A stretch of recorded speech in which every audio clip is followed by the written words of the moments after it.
Hello and welcome to another recording for Survey of British History, Culture 1. Today we deal with the second half of Unit 3, which revolves around the stories of the Vikings in England, the Vikings' invasion and settlement in England.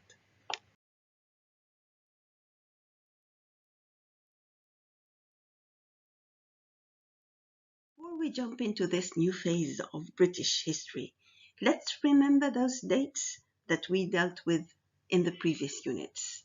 Remember 55 BC and 54 BC, these were the first and the second failed expeditions by the Romans. And then we have 43 AD, the conquest year, and the colonization for almost 400 years, from 43 AD until 410 AD.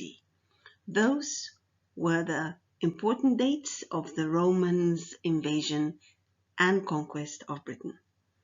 Then we have 409, 410, 449 until 1066. Now let's recall. 409, this is the last of the legions of the Romans to leave the province of Britannia. 410, remember, these are the beginnings of raids from neighboring tribes, Picts, Scots, Irish, and Saxons. And then we have 449, this is the beginning of Anglo-Saxon invasion. We have 455, this is the full-scale migration of Anglo-Saxon tribes. Today we have new dates. 793, 865, 954. Almost 100 years separate each of these dates. Let's jump into the Vikings' attacks, conquests, and later on defeat in Britain. This green part on the map is the place from which new attacks were launched onto Britain. What are these countries?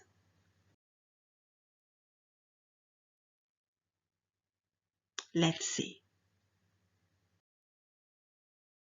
At the end of the 8th century, Britain was subject to more attacks and raids from the north. This time it was from the Vikings, known as Norsemen. This took place around 793 بعد الميلاد. Britain was subject to كانت عرضة ل more attacks and raids from those countries in the north. These were the Vikings. الفايكنج ومعروفين في التاريخ بأن هم رجال الشمال. These tribes had amassed armies. كان عندهم جيوش حاشدة, and they arrived from the Scandinavian lands, الأراضي الإسكندنافية اللي احنا بنقول عليها دلوقتي Norway, النرويج, Sweden, السويد, and of course Denmark. They were great and unified. الجيوش دي بتاعت الترايبز الفايكنجز كانت متحدة ومتماسكة للغاية. They were unified from unity. And they invaded almost all of Britain. نبص على الخريطة تاني كده. Norway, Sweden, and Denmark. The Vikings were pagans and heathens. Pagans and heathens كلمتين بيدلوا على الوثنية أو تعدد الآلهة. لكن pagans كلمة عامة بتدل على عبادة آلهة متعددة.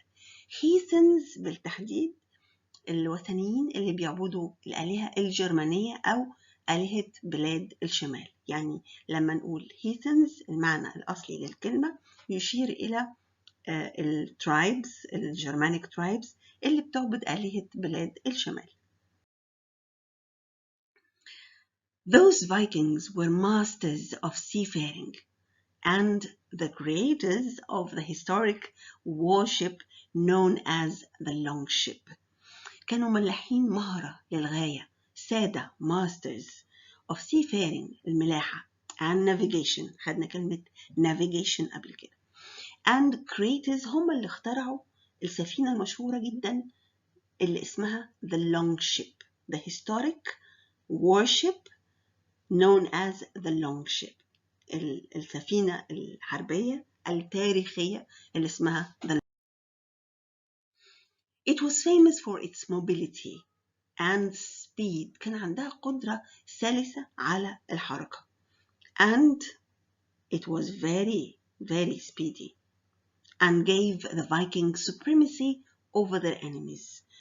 And because of this long ship, famous for its mobility and speed, they had supremacy, سيادة وتفوق وقوة over their enemies. Because it could navigate, they could navigate it into seas and rivers at the same time. كانوا بيخشوا بها في البحر وفي الأنهار كمان، كانت تقدر تمشي في المية الضحلة.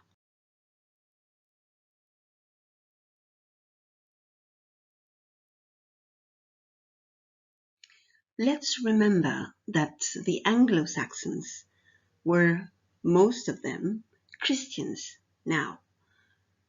And it's important to know that those heathen or pagan tribes came to this Christian land, and there were monasteries and churches full of wealth, gold, manuscripts, and things to loot, أشياء يمكن الاستيلاء عليها. So during their invasions, the Vikings burned monasteries. Monks and priests were monstrously murdered and positions were looted. عشان كده بنقول أهمية إن هم نعرف إن هم وثنيين. جم على الأنجلو ساكسونز أو الممالك الأنجلو ساكسونية اللي كان أغلبها مسيحي، وأول حاجة هجموا عليها هي المونستريز لأن هي مليانة بالممتلكات القيمة. Monks and priests were monstrously murdered. قتلوا بمنتهى الوحشية، ذبحوهم الحقيقة المونكس والبريستس، واستولوا على ممتلكاتهم سواء كانت من الذهب أو من المخطوطات. Anglo-Saxon kingdoms were conquered one by one. وبدأت تتساقط الممالك واحدة وراء الثانية. With the aid of their amassed armies and their long ships, the Vikings invaded many countries and reached many lands in the Mediterranean. ده كان عصر السوبريمسي أو التفوق من ناحية الفايكنجز اللي اداهم فرصة إن هم يجتاحوا بلاد كتير، ووصلوا في الاجتياح ده لمنطقة البحر المتوسط the Mediterranean. By 865, the Vikings invaded all northern England, taking control of the Anglo-Saxon kingdoms of Northumbria, East Anglia, and most of Mercia. نبص على الخريطة كده ونشوف التواريخ اللي موجودة. Let's have a look at the dates. As we said before, around the end of the 8th century and then on to the 9th century، ولما بنقول القرن الثامن مقصود به من أول 701 فما فوق، القرن التاسع 801 فما فوق. فاحنا من أول القرن آخر القرن الثامن عندنا من أول 700 آخر 700 here see here, and other parts too, here, in the north, okay?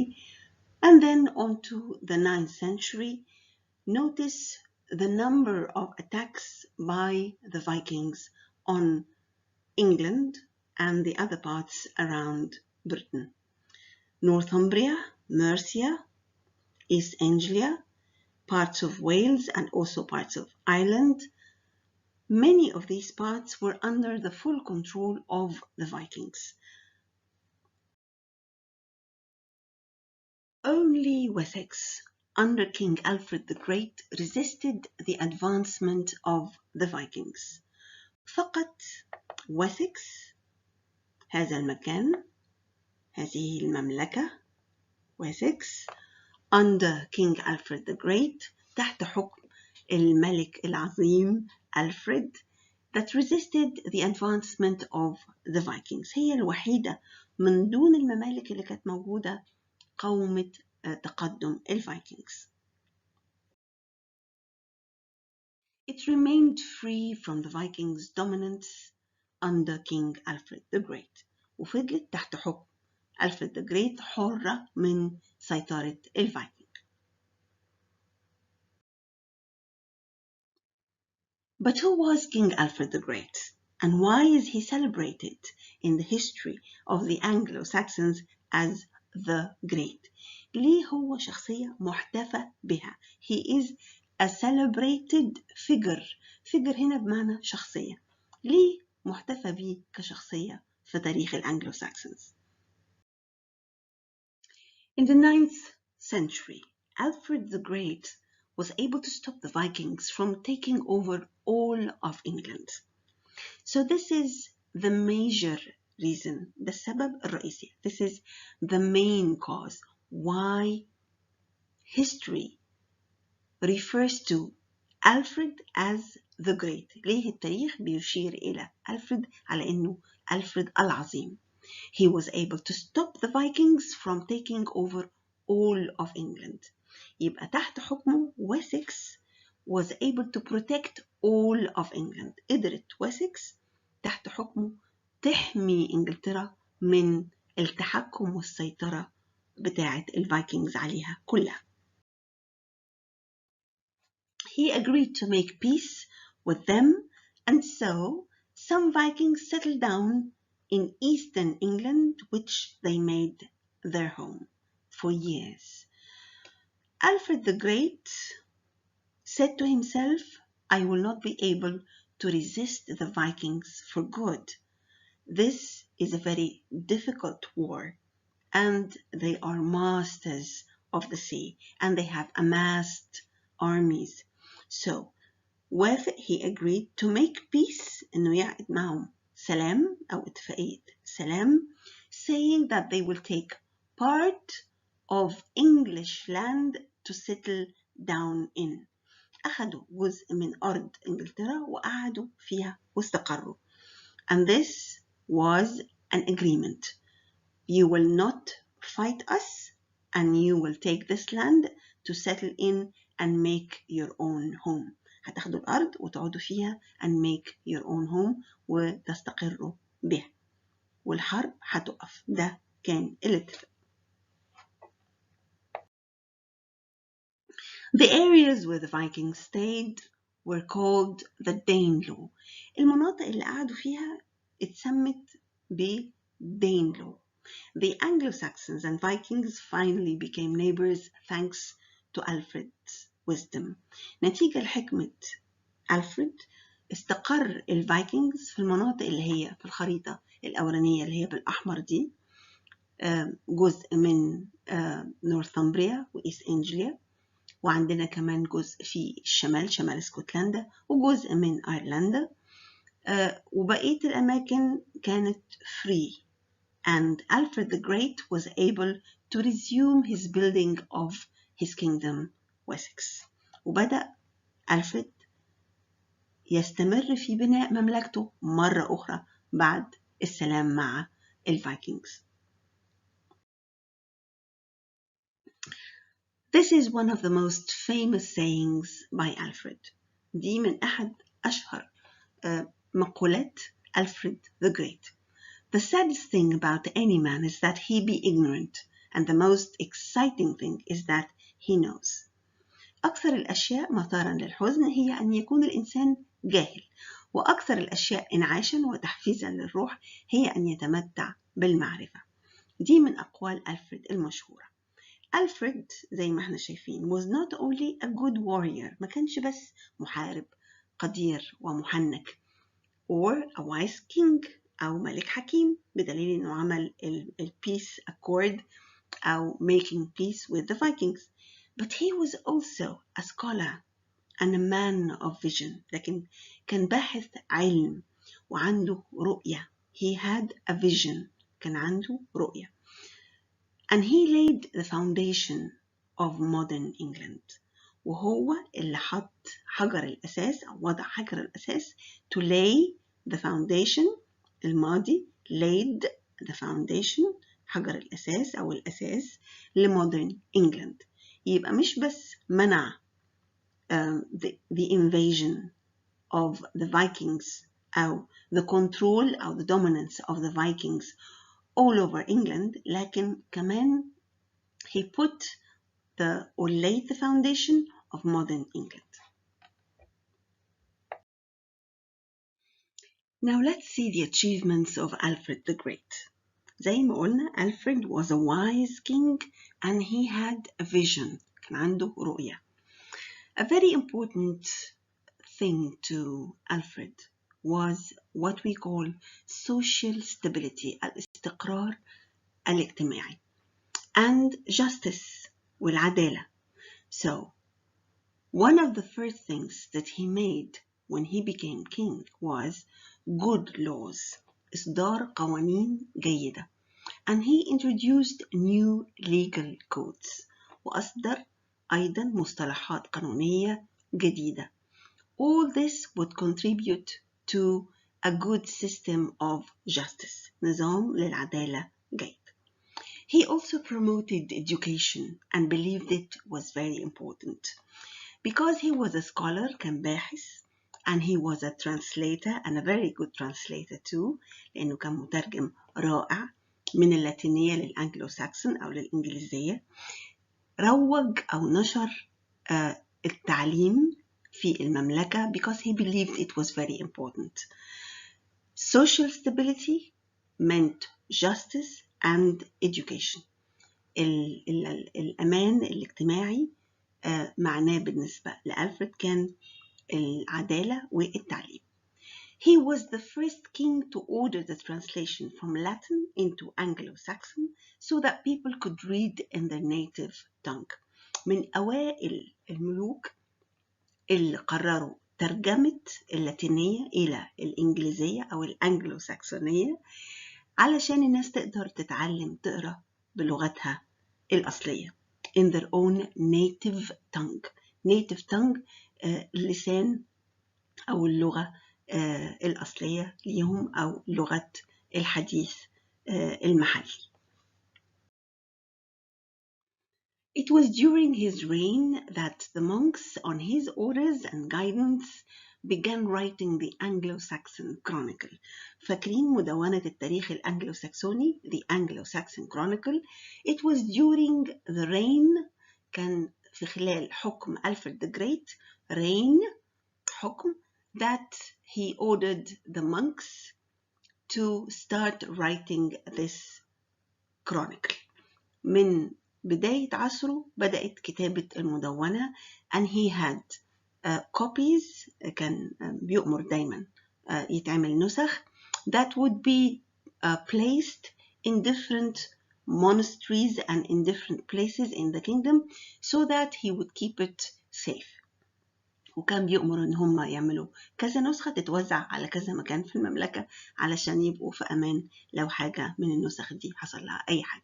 It was on his orders بناء على طلبه أو أوامره and guidance وتوجيهاته.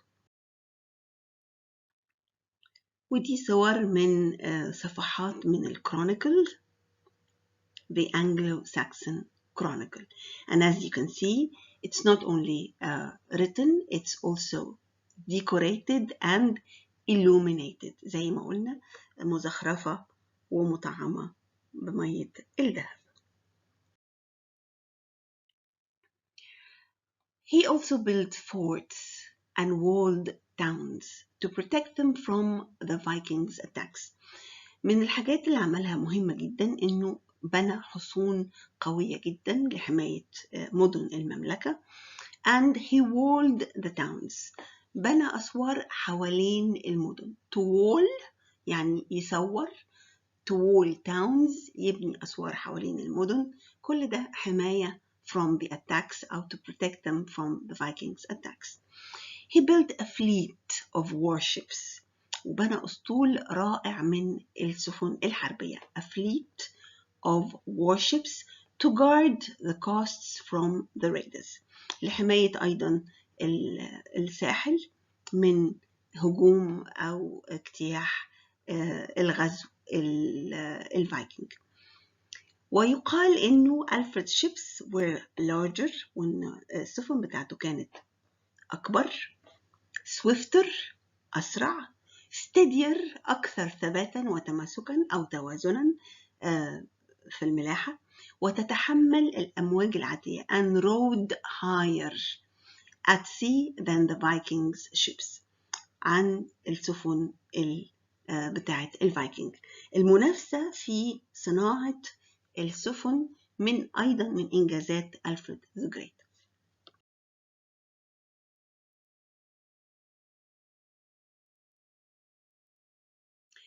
Alfred died in 899 في آخر القرن التاسع. Alfred died and was buried at his capital city of Winchester, and he is, as we said, one of the very few British kings described as great. قليل قوي لما يكون في ملك بيسمى بالجريت ومنهم ألفريد. Now that Alfred was gone, بعد رحيل ألفريد, did the English defeat the Vikings and take back the lands? هل هزم الإنجليز الفايكنجز وأخذوا أرضهم مرة تانية؟ That land in which the Vikings were now settled, called the Danelaw, الأرض اللي كان اسمها الدينلو اللي كان قاعد فيها ومستقر فيها الفايكنجز. The answer is yes. After Alfred the Great came Edward the Elder. جه بعديه الملك Edward the Elder ابن Alfred the Great. وبعد Edward the Elder كذا ملك ومنهم أثلستان. Edward the Great and Athelstan were very distinguished kings. هنشوف الاتنين عملوا ايه مع الفايكنجز. So after Alfred the Great, English kings gradually بالتدريج recaptured more and more land from the Vikings. قدروا يسيطروا على capture يأخذ أو يسيطر على recapture يأخذ مرة أخرى ويعيد السيطرة على more land from the Vikings. Alfred's son King Edward the Elder اللي حكم من 899 to 924, almost 25 years, fought for control over the Danelaw. Most of his reign, أغلب حكمه, was fighting for control over the Danelaw, وفعلا he defeated the Vikings, هزمهم في أماكن كتير, and conquered lands in the south, east and midlands of England. في الجنوب الشرقي أو الشرق الجنوبي ووسط إنجلترا. But it was Alfred's grandson, King Athelstan, who defeated the Vikings and their last kingdom at York. فضلوا الفايكنجز مسيطرين على أماكن كتير, especially at York. So King Athelstan was the king who defeated the Vikings and took the last kingdom at York. And he pushed English power وامتد بالسيطرة الإنجليزية north في الشمال as far as Scotland, which he invaded and controlled. لكن بعد حكم أثلستان اللي استمر من 924 to 939. After his death, the Vikings recaptured York مرة تانية. سيطروا على يورك مرة تانية. لكن the coming of King Edred, things changed. Around 954, history was rewritten as far as the Vikings are concerned. حوالين 945 التاريخ ده مهم جدا لأنه وجود الفايكنجز في إنجلترا أعيد كتابته مرة أخرى. King Edred ruled from 946 until 955, and he was another of King Alfred's grandsons. It was not until 954 that the Anglo-Saxons, led by King Edred, drove out the last king of the Vikings from Northumbria and York and killed him in battle. 954 تاريخ مهم شهد مقتل آخر ملوك الفايكنجز, the last king of the Vikings, and their defeat in Northumbria and York. King Edred drove the last king from Northumbria and York and killed him in battle. So the Vikings, as a result, agreed to be ruled by England's king, powerful King Edred, and their domination finally came to an end. وسيطرتهم على الأرض الإنجليزية أخيرا came to an end. انتهت. So when did the Anglo-Saxon rule come to an end? إمتى انتهى حكم الأنجلو-ساكسونز في إنجلترا؟ After the death of Edward the Confessor, آخر ملوك الأنجلو-ساكسونز اللي توفى سنة 1066. احنا قلنا الملوك المهمة بالنسبة لنا Alfred the Great, Edward the Elder, Athelstan and Edred. بعد Edred جه تقريبا 9 kings وكان آخرهم Edward the Confessor, Edward المعترف. He was a very religious king وعشان كده سموه Edward كثير الاعتراف في الكنيسة طبعا. Edward the Confessor was an Anglo-Saxon king of Norman French descent. And this piece of information is very important. المعلومة دي مهمة جدا إنه من نسل فرنسي.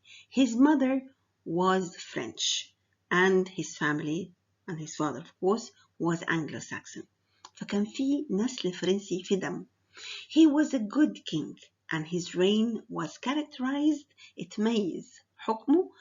It was characterized متميز ب stability and peace. الاستقرار والسلام. He was wise زي Alfred the Great and was able to bring together his powerful earls who were greedy for power and the throne under his rule. هو كان حكيم للغاية وقدر إنه to bring together يوحد القادة العسكريين his powerful earls under his rule. The most powerful of those earls أكتر واحد قوي من القادة دول كان Harold Godwinson of Wessex, the brother of Edward's wife. أقوى قائد من قواد العسكريين تحت حكم Edward the Confessor كان Harold Godwinson وكان بيسمى Harold Godwinson of Wessex وده كان the brother of Edward's wife أخو مرات Edward. Edward's marriage unfortunately was childless. للأسف الشديد جواز إدوارد لم ينتج عنه أي أولاد and his throne was to be claimed by many parties. So when he died بعد موته his throne العرش أو حكمه was to be claimed تنازع عليه many parties after his death. بعد موته تنازع عليه أكتر من طرف because of his mixed Norman and Anglo-Saxon blood. مش بس الأنجلو-ساكسونز لكن كمان الفرنش. يا ترى مين كان بيتنازع على العرش بتاعه؟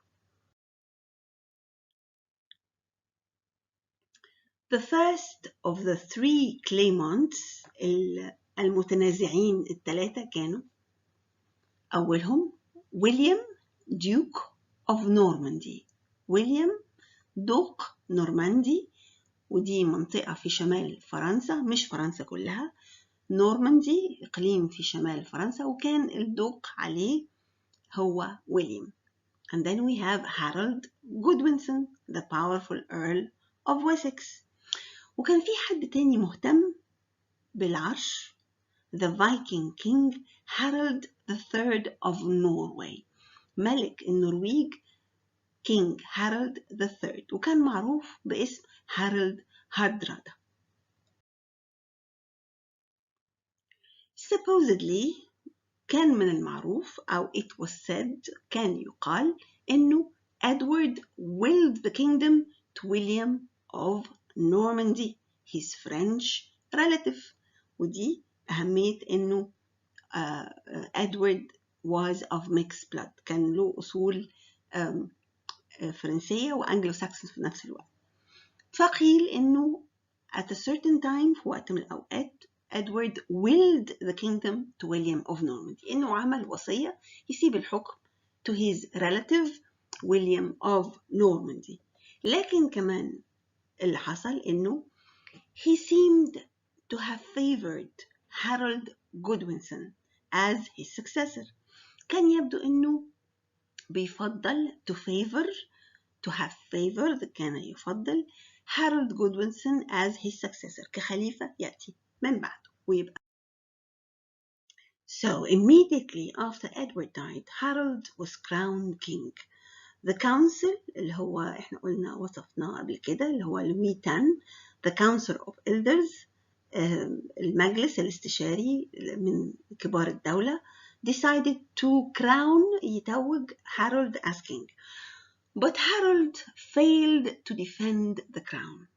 When William of Normandy and his invading army crossed the channel from France to claim the crown for himself, William decided to attack and invade England, and he crossed the channel from France to claim the throne of the crown for himself. And Harold failed to defend the throne. واتهزم في معركة. Harold was defeated by the Normans in 1066 at the famous Battle of Hastings in October 1066.